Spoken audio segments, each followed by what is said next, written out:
El día de hoy aprenderemos a estimar la incertidumbre tipo A. Esta la estimamos los metrólogos a la hora de calibrar un instrumento de medición en un laboratorio de metrología. Y para ello debemos utilizar esta fórmula que ven aquí, llamada desviación estándar. Para estimar la incertidumbre tipo A debemos hacer una prueba de repetibilidad, que básicamente es tomar el instrumento de medición que vamos a calibrar y compararlo en varios puntos o medidas contra un patrón de medición. Esto según lo que diga la norma para la calibración de cada instrumento. Digamos que yo le voy a realizar la prueba de repetibilidad al punto de 30 milímetros de un calibrador Vernier o PRA. La norma dice que debo hacer 10 mediciones en este punto, pero para no hacer tan largo el video voy a tomar únicamente 3 mediciones en este punto de 30 milímetros. Entre más mediciones mejor para tus resultados. Entonces la primera comparación en el punto de 30 milímetros, el PRA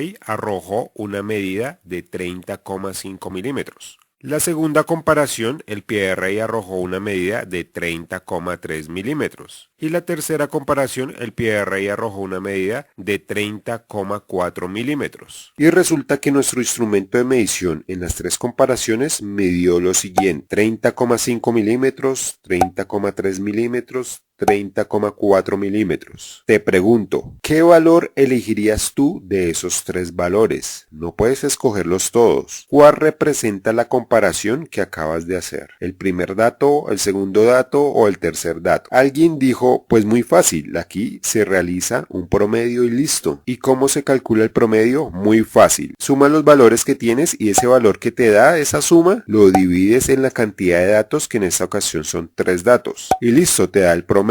30,4 milímetros. ¿Pero qué es el promedio? Ya sabemos cómo se calcula, pero ¿qué es el promedio? El promedio es un valor central. El promedio se podría decir que representa mis datos. Este valor de aquí representa a todos estos valores de aquí. Pero resulta que no siempre sucede así. No siempre un promedio te servirá para representar tus mediciones o tus datos. ¿Por qué? Porque depende qué tan dispersos estén esos datos. Te daré un ejemplo que nos enseñan en estadística, de hecho es algo gracioso. Imagina que tú trabajas para el Estado y debes hacer un censo y preguntarle a las familias qué comieron el día de hoy. Tú censas dos familias. La primera familia que censas responde que comieron un pollo. La segunda familia que tú censas contestan que no comieron nada. Entonces tú sacas un promedio de esos datos, sumas los datos y lo divides en la cantidad de datos, que son 2, y puedes decir que en promedio cada familia se comió medio pollo. Obviamente ese dato no representa para nada a esta familia de aquí. Ellos dirán, pero ¿cuándo carajo nos comimos medio pollo? Con esta escasez de abundancia, lo que tenemos es un hambre. Ese es el ejemplo que nos enseñan en estadística. Miremos otro ejemplo. Tienes que reportar qué edad promedio tienen dos grupos de personas. El primer grupo de personas tiene las siguientes edades: 20 años, 21 años, 22 años, 20 años, 22 años y 20 años. Así que para saber el promedio de edades, tú sumas esas edades y divides en la cantidad de datos, que son 6, y te da 20,8 años. Puedes decir que ese grupo de personas tiene alrededor de 21 años. El segundo grupo tiene las siguientes edades: 20 años, 15 años, 19 años, 3 años, 98 años y 99 años. Así que para saber el promedio de edades, tú sumas esas edades y divides en la cantidad de datos, que son 6, y te da 42,3 años. Puedes decir que ese grupo de personas tiene alrededor de 42 años. Pero como puedes observar, las edades están muy dispersas o muy separadas entre sí, y ese promedio no representa para nada la edad de esas personas. En conclusión, se podría decir que un promedio no siempre será representativo de tus datos. Depende qué tan dispersos están esos valores. Si los valores son muy similares, el promedio es un buen representante de esos valores. Pero si los valores están muy dispersos, pues el promedio no es un buen representante de tus datos. Sigo con mi ejemplo de los 3 datos. Ahora lo ideal es conocer qué tan dispersos están esos datos de la media, qué tan alejados están de la media y cómo hacemos para saber qué tan dispersos están esos valores de la media. Pues a un cráneo de la estadística se le ocurrió una idea para medir esa dispersión de los datos referente a la media. Dijo, fácil, midamos la diferencia de cada uno de esos datos. Es decir, tomo mi primer dato y le resto el promedio. Tomo el segundo dato y le resto el promedio. Tomo el tercer dato y le resto el promedio. Es decir, 30,5 menos 30,4 igual 0,1. 30,3 menos 30,4 igual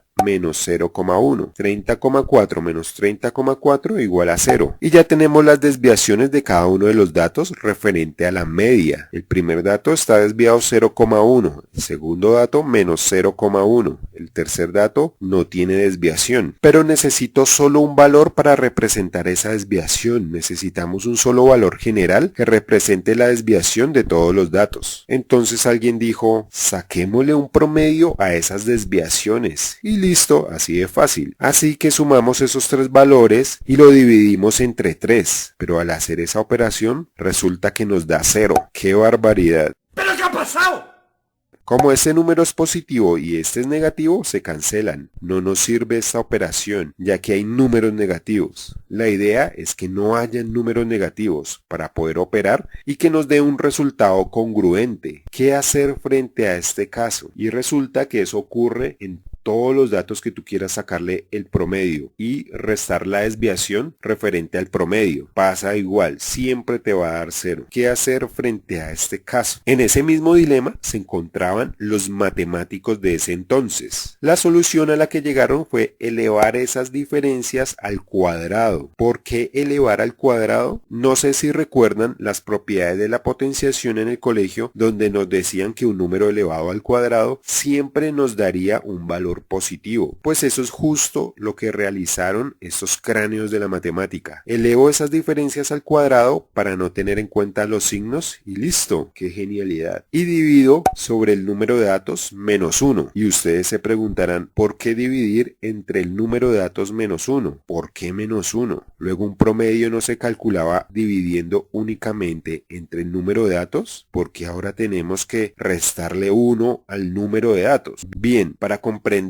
el por qué, debes saber que esta operación que hemos realizado hasta el momento es la varianza. Esta misma que está aquí, esta es la fórmula, que muchos al verla les da dolor de cabeza, porque no saben cómo interpretarla, pero ahora que ya lo hemos hecho, se te facilitará comprender esta fórmula. Simplemente quiere decir que tenemos que hacer la sumatoria de cada uno de los datos restados por la media y elevarlos al cuadrado y luego dividirlos en n, que es la cantidad de datos, que es lo que ya hemos realizado hasta el momento. Existen dos fórmulas de la varianza, una que es dividiendo en n y otra que es dividiendo en n menos 1. Esta que es dividiendo en n es para hallar la desviación de los datos respecto a la media pero de una población, y esta que es dividiendo entre n menos 1 es para hallar la desviación de los datos respecto a la media pero de una muestra. Los datos de una población son un todo completo, la totalidad de los datos. En algunos libros se enseña que son mínimo 50 datos. La muestra es un subconjunto de la población, una pequeña parte de esa población. En metrología utilizaremos esta fórmula, ya que nuestros datos son una muestra por la cantidad de datos que tenemos, que son muy pocos. Pero ¿por qué en una muestra se dividen los datos en n-1 y no en n? También llamada corrección de Bessel, los cálculos para una muestra contienen un pequeño sesgo y se corrige restando 1 a la cantidad de datos al dividir entre n-1. Cuando se trabaja con una muestra solo se tiene una pequeña fracción de la población. Por lo tanto, el resultado no va a ser tan exacto como si se hubiera trabajado con todos los datos de la población. Con n-1, las varianzas muestrales tienden a acercarse alrededor del valor de la varianza poblacional. Cuando se trabaja con una muestra, como hay menos datos, el resultado va a ser menor. En cambio, cuando se trabaja con una mayor cantidad de datos, como lo es la población, el resultado va a ser mayor. Por ello debemos restar por n-1 en una muestra, para que el resultado compense al ser un poquito mayor. En una división cualquiera, entre menor sea el divisor, mayor será el cociente. Entre menor el denominador, más grande el cociente o resultado. Con esta operación nos aproximamos a la desviación poblacional. Sigo con la explicación. Al realizar esta operación nos da un resultado de 0,1 milímetros al cuadrado. Este valor es la varianza de tus datos. Hasta aquí ya has realizado esta fórmula. Este valor es la dispersión de tus datos referente a la media, pero el resultado te lo da al cuadrado. Pero nosotros necesitamos saber la dispersión de los datos en milímetros, no en milímetros al cuadrado. ¿Qué hacer para eliminar los milímetros al cuadrado y que me quede únicamente en milímetros? No sé si recuerden en el colegio cuando te decían que la operación inversa de elevar al cuadrado un número se llama encontrar la raíz cuadrada de un número. Así que simplemente le sacamos raíz cuadrada a este valor y listo, tenemos el resultado en milímetros. Y este resultado de aquí es llamado desviación estándar. Es la desviación estándar de tus datos, la desviación de tus datos respecto a la media. Hasta aquí ya has realizado esta fórmula. La varianza y la desviación estándar son lo mismo. Con ambos tú logras saber qué tan dispersos están los valores respecto a la media. Pero la varianza te va a dar el valor al cuadrado y la desviación estándar te va a dar el resultado en las mismas unidades de tus datos. Y este resultado de aquí es la desviación estándar. Y tú te preguntarás, ¿la desviación estándar es la misma incertidumbre tipo A? Y la respuesta es que no. ¿Por qué? Porque aún falta un paso muy importante y es dividir la desviación estándar por la raíz cuadrada de n, siendo n la cantidad de mediciones que tomaste. Así que dividimos la desviación estándar de nuestros datos, que es este valor de aquí, y lo dividimos entre la raíz cuadrada de n. N es la cantidad de datos o mediciones que tomamos, que fueron 3.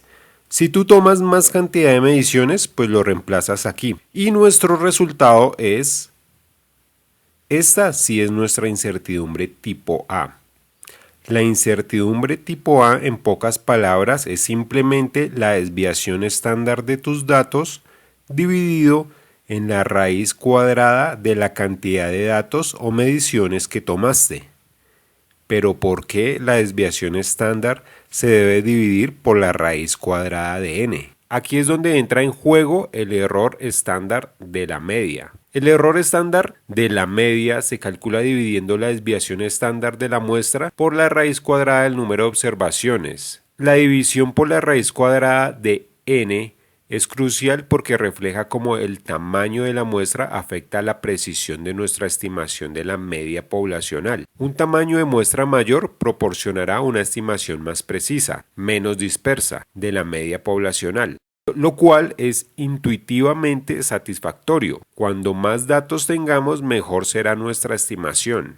Básicamente, a medida que el tamaño de la muestra aumenta, el error estándar de la media disminuye, lo que indica que la media de la muestra es un estimador más preciso de la media de la población. Dejar simplemente la desviación estándar sin ajustar por la raíz cuadrada del número de observaciones no tomaría en cuenta el efecto del tamaño de la muestra en la precisión de la estimación de la media. La desviación estándar por sí sola mide la dispersión de los datos individuales respecto a la media de la muestra, pero no refleja cómo esa dispersión afecta la precisión de la media de la muestra como estimador de la media poblacional.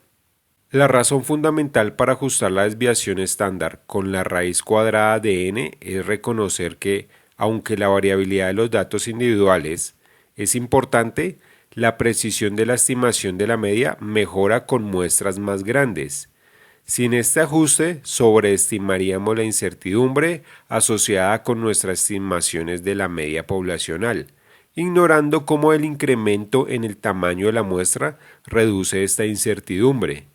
En resumen, el error estándar de la media nos proporciona una medida más relevante y precisa para inferencias estadísticas sobre la media poblacional a partir de datos de muestra. A este valor, al ser una incertidumbre, le asignamos este signo, el más o menos.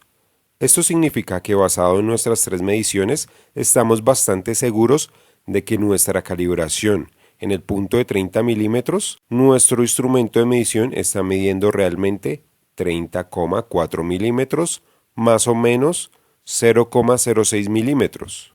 30,4 milímetros más 0,06 milímetros igual a 30,46 milímetros. Y 30,4 milímetros menos 0,06 milímetros igual a 30,34 milímetros.